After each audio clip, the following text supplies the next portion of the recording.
Hey everybody, this is Eric Troyer. I'm the program coordinator for the Community of Caring Development Foundation at New Salem Baptist Church here in Columbus, Ohio. Excited to be a part of this year's program. It's a 3-year program, and for the past 3 years, we've been impacting youth ages in the 6th through 9th grades here in Columbus, Ohio, primarily in the Linden community and surrounding areas here in Columbus, Ohio. So what is the Sports Leadership Academy program? It's basically a program that works with students for about a 6 to 7 week time period, exposing them to critical thinking skills and decision-making skills, playing chess. All of us know that we don't want to play chess at the end of the day, but life is a chess move, right? So we teach young people about the importance of making those critical thinking skills. Martial arts, boxing. They also got into the life skills of understanding career exposures and fitness and gym and those kind of things, and playing basketball, all team building exercises.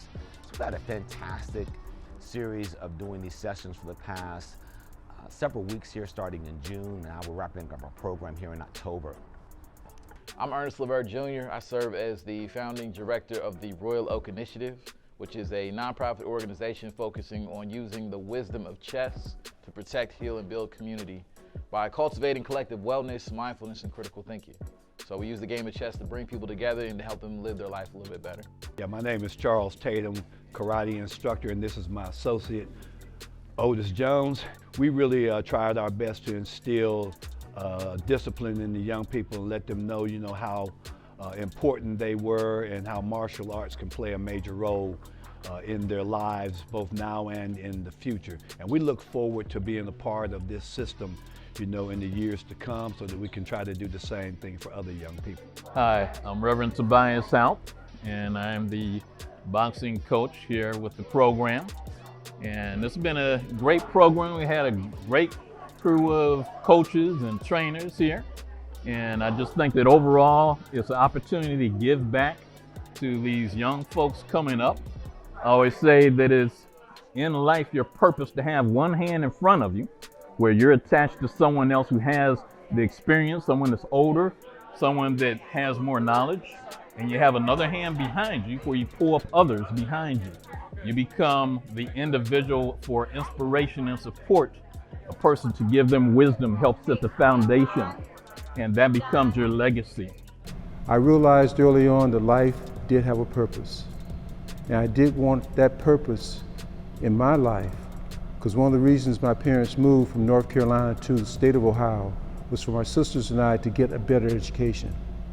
And that education would determine what I did with my life.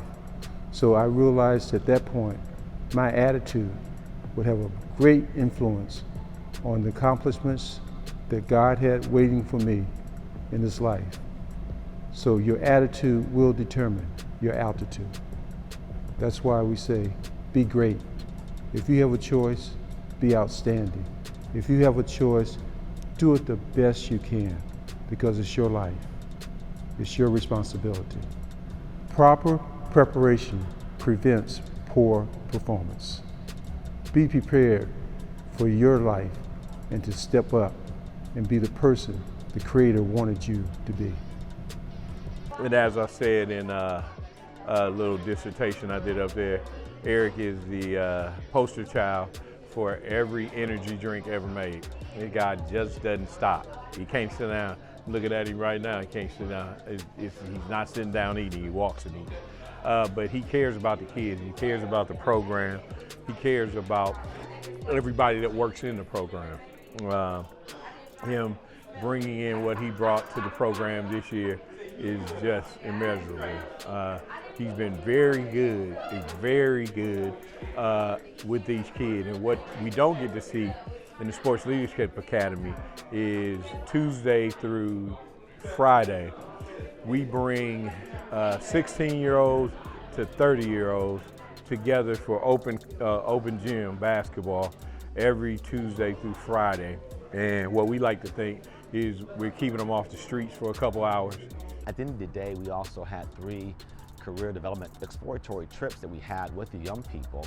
And one of those that we consisted of was with the Columbus Crew Stadium, Major League Soccer here that has a Columbus Crew Stadium. They were able to understand the business side of sports and got a fantastic tour of what that consisted of in terms of careers in sports, seeing the production room, the media room, seeing what it was to be in the locker room, but also the different suites that major corporations have in that particular facility.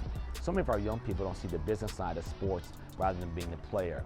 Then we also took them down to the Columbus Sports Commission. The Columbus Sports Commission, of course, is responsible for all of the different sporting events here in Columbus, Ohio. So we had one of their executives preside over a session with us, talking about how we got the NCAA's women's Final Four teams here, and volleyball and all those kind of things. And this individual also gave them an outline of the careers and skills they need to be in that particular profession. And then lastly, they got exposure to careers in the hospitality industry at the Columbus Hilton at Easton, one of the best properties, I think, in the country.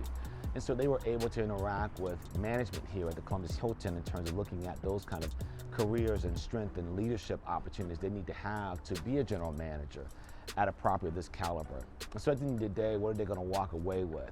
They're going to walk away with the capabilities of understanding what it is to be a leader, but more importantly, people who look like them that are in key positions. What we made sure is that these students of color saw managers and executives and entrepreneurs throughout this program who looked like them, some even from the same community, who said, you can get this done. And so this learning outside the classroom, after school learning, is so important. We applaud educators that do this for a living, but we're also here to support them. And so we want to thank our partners in this particular case, St. Stephen's Community House. Fantastic job, a pillar in the Linden community. We also want to thank the City of Columbus Department of Neighborhoods and their leadership in terms of their support of this program. The Columbus Hilton, the Columbus Sports Commission, all those entities that helped us get to where we are with this particular program. We're just getting started and we're so excited. And lastly, we would just want to thank the parents. So important that the parents are a vital part of making sure that we are here supporting their young people throughout their career journey. And so often parents need that help, especially single moms who need that help, and making sure that young black males are exposed to mentors and opportunities. And so we think this program is going to continue to have a major impact of encouraging our young people. They can do whatever they want to do, but more importantly, they can be the beacons of light in our society. We thank you and we look forward to working with you in the future. God bless. Well, the value I see is that he gets to see strong black males as role models. I think that our young men, especially at his age group, get a bad rap. A lot of them do not have parents, absent fathers, absent mothers. And this kind of program helps them to understand that they have value, that they are important, that there's more out there in the world than getting involved in a gang or following what's going on with their peers. Okay, so Jameson, he's a people person, but he could be kind of shy at times. And I'm seeing that he's asking more questions, being more, interested in learning about different things.